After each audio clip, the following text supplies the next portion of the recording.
प्रश्न उन्होंने पूछा कि कुंडलिनी का जागरण कैसा हो, वही तो करना है मुझे। आप इस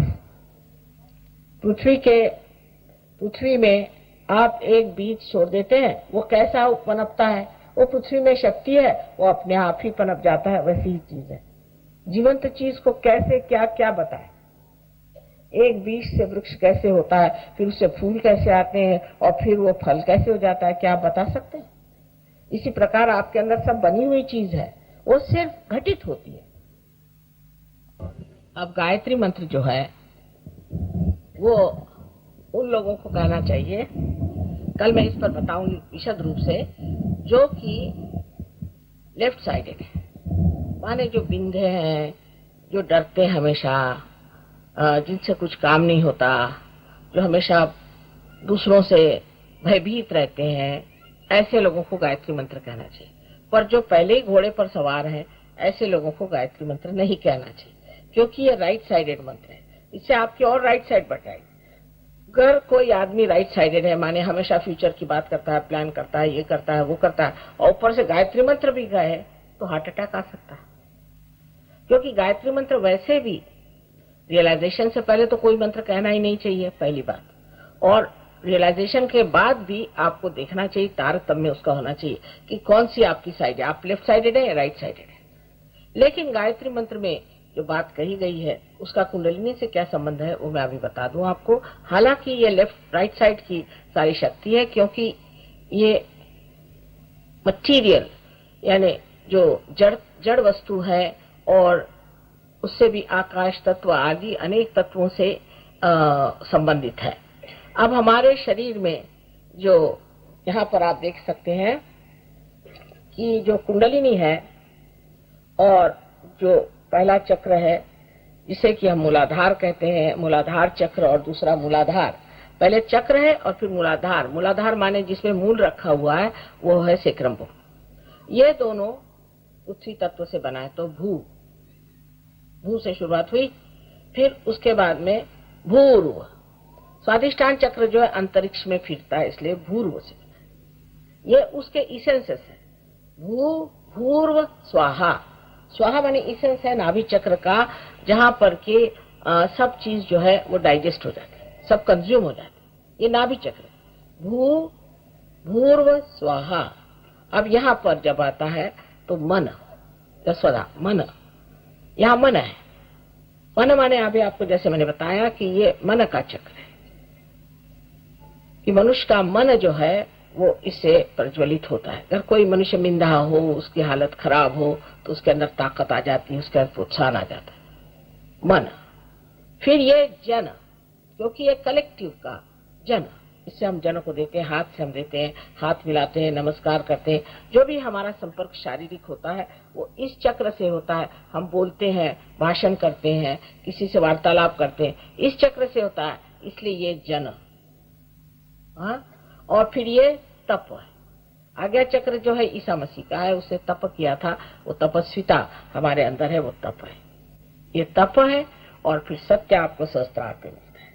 इस प्रकार 7 चक्रों का जो इसेंसेस है वही आपको गायत्री मंत्र में है। लेकिन उसके कहने से आपको पहले जानना चाहिए कि आप कौन सा मंत्र को किस वजह से इस्तेमाल कर रहे हैं। इस सब चीजों को समझ लेना चाहिए। उसको आप सहयोग में कोई मंत्र वगैरह कहने की भी जरूरत नहीं होता, तो कुंडलिनी खड़ाक से ऊपर चली जाती। पर ये जो बताया गया, जब लोग जानते नहीं थे तो मंत्र उच्चार करके लोगों को वो ट्रांस में डाल देते थे, उनको भुलावे में डाल देते थे, और उनको एक तरह से कुछ क्या कहना चाहिए कि अभिभूत कर लेते थे। जैसे एक साहब है, उनसे हमने पूछा, भाई तुम्हें कौन सा मंत्र दिया गया? तो कह ले उन्होंने तो कहा हमारे गुरुजी ने बताना नहीं। कितने रुपए दिए? कह ले 300 पाउंड्स दिए एक मंत्र के। कौन सा मंत्र दिया भाई? नहीं, वो बताने का नहीं, बड़ी मुश्किल से बताया। तो एक साहब बताते हैं इंगा, एक बताता है पिंगा, और तीसरा बताता है ठिंगा। और कोई हिंदुस्तानी को बताए तो वो समझ जाए। अब आप राम का मंत्र दिया, राम का मंत्र दिया सो राइट हार्ट। राम का मंत्र दे दिया आपको, किस लिए दिया? आपको क्या अस्थमा की बीमारी है जिसलिए दिया? किस लिए आपको मंत्र दिया है? ये नहीं, ऐसे ही उन्होंने राम दिया, मैं राम राम करता हूँ, और हो गई बीमारी अस्थमा की, क्योंकि आप राम राम कर रहे हैं। राम चंद्र जी के आपके नौकर है, अवतरण है वो, उनका नाम लेते वक्त जरा गर्दन झुका करके भी नाम ले लिया, हो जाता है अगर आप पार हैं तो। अगर आप पार नहीं तो आपको कोई अधिकार ही नहीं, आपको साम्राज्य में नहीं। समझ लीजिए आप इंग्लैंड के रहने वाले नहीं है और आप वहां की क्वीन को जाके कहें कि साहब देखो मुझे राशन नहीं मिलता इंडिया में, तो कहेगी भैया मुझसे क्या कह रहे हो, तुम जाके अपनी गवर्नमेंट से कहो। ऐसी बात है कि जब आप उसके गवर्नमेंट में नहीं आए भगवान के, तो आप उससे मांग क्या रहे हैं? आप पहले उसके गवर्नमेंट में तो आओ, उसके आप नागरिक बनो, उसके सिटीजन बनो, फिर आप जो चाहे सो। इतना तर्क शुद्ध लॉजिकल, इतना लॉजिकल है सारा कुछ, इतना साइंटिफिक है, इतना साइंटिफिक है कि डॉक्टर लोग भी हैरान होते हैं। अभी ये हमारे यहाँ पे 3 डॉक्टर लोग एमडी कर रहे हैं, एक ने तो कर लिया सहयोग लेकर। इतनी आश्चर्यजनक चीज है, लेकिन हम लोगों को कुछ मालूम नहीं, इसलिए लोग तंत्र लगाते हैं, मंत्र लगाते हैं, दुनिया भर की चीजें करते हैं और उसका इतना रुपया पैसा लेते हैं। हमें ये मंत्र दिया, अरे मंत्र देने के लिए गुरु काहे को चाहिए? कोई गधा भी दे सकता है। जब आपको पता ही नहीं कि क्या मंत्र देना चाहिए, आप क्यों मंत्र दे रहे हैं? जैसे कि जब तक आपकी मोटर ही नहीं शुरू हुई और आप अभी वहीं खड़े हुए हैं और आप ये बोल रहे हैं कि जहाँ बीच में जहाँ रुकावट आने वाली है उसी का आप इंतजाम कर रहे हैं, तो लोग कहेंगे भाई वहां जाओ तो सही, जहाँ रुकावट नहीं वहीं खड़े हो, गोल गोल घूम रहे हो, फायदा क्या? तो हर चीज एक बड़ी शास्त्रीय है, और ये सबसे बड़ी बात, ये हमारा धरोहर है, ये हमारा हेरिटेज है, हिंदुस्तानी लोगों का ये हेरिटेज है, ये भारतीय संस्कृति का देन है हमारे पास। इसको हम नहीं प्राप्त करेंगे तो कौन करेगा? आप इन लोगों को देखिए जो विदेश से आ रहे हैं, ऐसा गाते हैं कि आप हैरान हो जाइएगा। जो मराठी भाषा कितनी कठिन भाषा है, उस भाषा में वो लोग गाने गाते हैं, ऐसे गाने कि आप हैरान हो जाएगा कि इन्होंने कैसे गा। जिनको हमारे स्वर नहीं मालूम, जिनको गणपति का ग नहीं मालूम, सर्वधर्मों का सार सहयोग में आपको मिलेगा, और सर्वधर्म कितने सत्य हैं वो भी आपको मालूम। इस तरह से कह रहे हैं कि हम सब भाई भाई से कुछ नहीं होता है, लेकिन इसमें हम लोग असली भाई भाई हो जाते हैं, इसमें असली रिश्ता जुट जाता है। ऐसा रिश्ता जुटता है, मैं देखते ही रहती हूँ कि आपस की जो दोस्ती इन लोगों की है, कि विलायत के ये जो अंग्रेज जो पहले अपने बहुत समझते थे, आते हैं वहां से कुर्ता पजामा पहन करके, और पहले तो अपनी भूमि की थोड़ी सी चरण धूली अपने सर में लेते, कहते ये योग भूमि। और जब अपने देहातों में जाते हैं तो ऐसे गले लगाते हैं सबको कि जैसे पता नहीं कहाँ के मित्र मिल गए, और वही वहां के जो रहने वाले अंग्रेज हैं उनसे भागते हैं। इसके वर्णन बहुत सुंदर ज्ञानेश्वर जी ने किए हैं, किसी वक्त मौका होगा तो आपको सुनाया जाएगा, बहुत ही सुंदर उसका वर्णन कि ये क्या होने वाला है, क्या दुनिया में होने वाली है बात, कैसे लोग होने वाले हैं। और इसकी शुरुआत तो हो ही गई है, आशा है आप लोग भी इसमें गहनता से उतरेंगे। ये नहीं कि आज मेरा भाषण सुना, कल उनका सुन गया, परसों उनका सुन गए, तो इस तरह से तो चलने नहीं वाला। जिस जगह थोड़ा सा भी पानी मिलता है वहीं कुआं खोदना चाहिए, ये नहीं कि 10 जगह छेद करते फिरो। आपको कोई पैसा देना नहीं है, कुछ नहीं, सिर्फ थोड़ा समय जरूर देना होगा अपने लिए, और उसमें से आप प्राप्त कर सकते हैं, आपकी जो शक्ति उसे आप पा सकते हैं।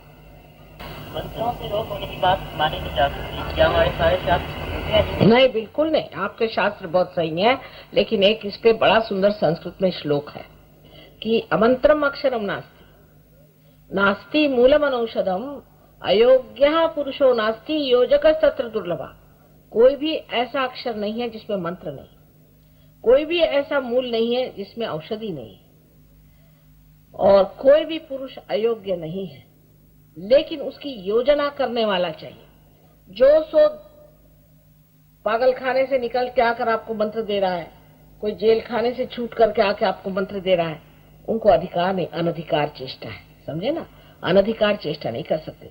हम तो कोई भी शास्त्र को बुरा नहीं कहते, लेकिन जो लोग इस तरह से शास्त्र को इस्तेमाल करते हैं और अपने ऊपर इसकी जिम्मेदारी ले लेते हैं कि हम दूसरों को मंत्र दे रहे हैं, काशाय वस्त्र पहन लिया, हो गए बड़े साधु बाबा। अगर कोई साधु बाबा है तो कहा हुआ है कि साहिब मिली है सो ही सदगुरु।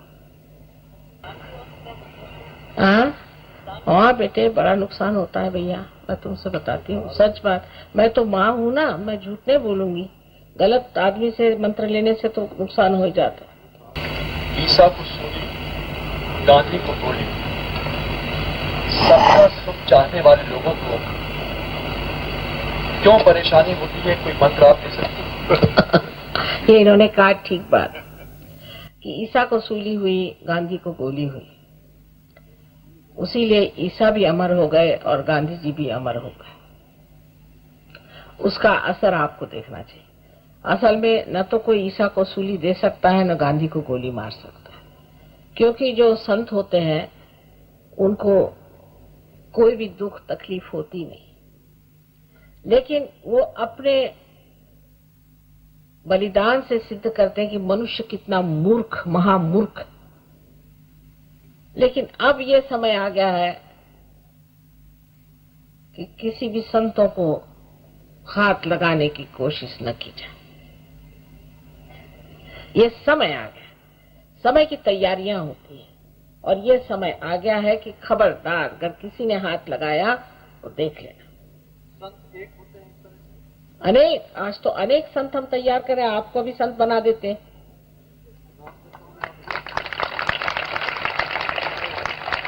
पहले कम होते थे, अब हजारों की तादाद में हो रहे हैं। चक्रों की विशुद्धि कैसे पता लगाए, वह उनको कैसे शुद्ध करें, कुछ एग्जाम्पल्स दीजिए। हाँ, आपने चक्रों के बारे में पूछा कि किस तरह से वो शुद्ध न हो तो कैसे पता लगाए।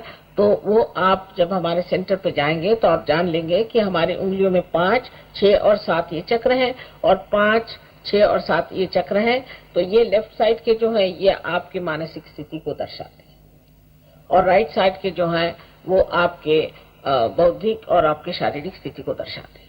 अब अगर इसमें से कोई सी भी उंगली में चिटक ऐसी गर्मी लग रही हो, या कहीं ऐसा लग रहा हो कि जड़ता आ रही है, कुछ आ रही है, तो उसका सिर्फ उसका अर्थ क्या है ये आप सीख लीजिए। अब उसको किस तरह से ठीक करना है वो भी आपको बता दें। महीने भर में आप गुरु हो जाएंगे, सब गुरु हो जाएंगे, क्योंकि आपके हाथ के नीचे तो पहले कुंडलिनी चलेगी। अच्छा, एक और बड़ा छोटा सा, सत्य को किस सीमा तक खींचा जा सकता है कि वहाँ प्रभु का हाथ आशीष के रूप में? बस आप एक बार पार हो जाएं, वहीं आपको उनके चरण मिल जाएंगे और उनका हाथ आप पर आशीष रूप रहेगा। आपका हाथ मेरा हाथ है ही, देखो वहाँ ठंडक आ रही कि नहीं। प्रश्न है कि मोक्ष का सेल्फ रियलाइजेशन से क्या संबंध है? मोक्ष जो है वो तरह तरह से लोग जानते हैं। सेल्फ रियलाइजेशन जो है ये मोक्ष ही है। सारे संसार की जो विपदा है, तकलीफ है, वो इसलिए है क्योंकि हम अंधकार में, अज्ञान में है। जब वो अज्ञान छूट जाता है तब हम मोक्ष में आ गए। लेकिन सेल्फ रियलाइजेशन आने के बाद भी मनुष्य को स्थिर होना चाहिए। प्रथम तो वो निर्विचार होता है, जिसे कहेंगे निर्विचार समाधि, क्षण में हो सकता है, तत्क्षण होता है। तत्क्षण रामदास स्वामी से पूछा गया कि कितनी देर लगती है कुंडलिनी के जागरण को, तो उन्होंने कहा तत्क्षण, पर उसका लेने वाला और करने वाला होना चाहिए, ये दो चीजें। अब दूसरी बात है कि जब आप, कोई लोग ऐसे भी हैं कि उसी वक्त वो निर्विकल्प में भी चले जाते हैं, उनको शंका ही नहीं रह जाती, फिर निर्विकल्प समाधि आ जाती है, उसको आपको प्राप्त करना है। जब निर्विकल्प में आने के बाद फिर आगे की बात आपको सोचना चाहिए। एकदम से ही आप कहें कि हम एकदम से ही परम हो जाएं, तो ऐसा नहीं होता है। जितना आप बर्दाश्त कर सकते हैं उतना ही होगा, पर निर्विकल्प में आते ही आप अपने ही आप ढलने लग जाते हैं। उस वक्त जिस वक्त आपके बंधन टूट गए तभी आप मोक्ष को प्राप्त हो गए। लेकिन इस बंधन को टूटने के बाद आप कहाँ तक आप पहुंचते हैं ये आगे का रास्ता है, पर मोक्ष तो हो गया। माता जी, योग विद्या में बताया गया है कि कुंडलिनी जागृत होते समय विभिन्न चक्रों में से विभिन्न प्रकार की आवाजें आती हैं। ये जिसने भी बताया है योग विद्या से में, तो ये योग विद्या वालों को कुछ मालूमात नहीं। आवाज तो तब आएगी किसी भी चीज की जब उसमें रुकावट हो। अगर रुकावट ही नहीं हो तो आवाज कैसी आएगी? तो जब कुंडलिनी चढ़ती है तो उसमें विभिन्न आवाज आने की कोई सवाल ही नहीं उठता। अगर विभिन्न उसमें आवाज आ रही है तो कोई ना कोई रुकावट है, तब आ सकती है आवाज। इसी प्रकार किसी किसी में गर्मी आ जाती है, किसी किसी की कुंडलिनी बार बार नीचे गिरती है, पर ऐसी कोई विपत्ति की चीज नहीं आती। पर जब कुंडलिनी उठती है तब बहुतों को सुगंध भी आता है, क्योंकि कुंडलिनी जहाँ बैठी हुई है वो मैंने आपसे बताया पृथ्वी तत्व से बना हुआ है, और पृथ्वी का जो कॉजल है, उसका जो तत्व है वो सुगंध है, इसलिए सुगंध आती है जब कुंडलिनी उठती बहुतों को, और ऐसे भी सुगंध आती है बहुतों को जब वो पार हो जाते हैं। पर इसका मतलब ये है कि जैसे आप यहाँ से एयरपोर्ट जाना है, आपको प्लेन पकड़ना, समझ लीजिए, तो इधर उधर सब चल ही रहा है, लेकिन आप तो इस चीज में कि भाई किस तरह से वहां पहुंच जाए, तो ये सब साइड में कुछ न कुछ होते रहता है। पर ये आवाज आना कोई बड़ी अच्छी स्थिति नहीं है। इसका मतलब है कि चक्रों में कुछ रुकावट है। नाद क्या है? हाँ? नाद क्या है इसके बारे में बताइए। अब सारे प्रश्न आज ही पूछ लीजिएगा। नाद क्या है, ब्रह्म क्या है? नाद वही है जिस वक्त हमारे अंदर